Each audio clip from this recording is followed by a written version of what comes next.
So let's say what you want to do is a lens correction of an existing file. So for example, let's say I want to do a lens correction for this file, but it's a Photoshop feature. But you can access the feature of the Photoshop directly from Adobe Bridge and load it out.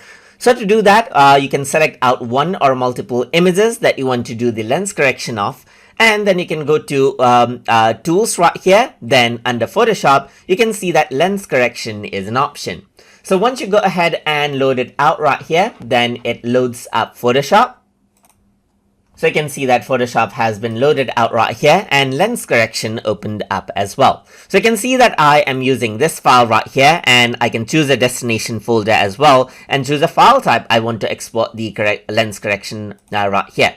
So now I'm simply going to go around, select the default area right here, which is default folder, that is the results folder, which will be created in the source file as well. And you can also go around and correct out different things, as you can see right here from the options that you have.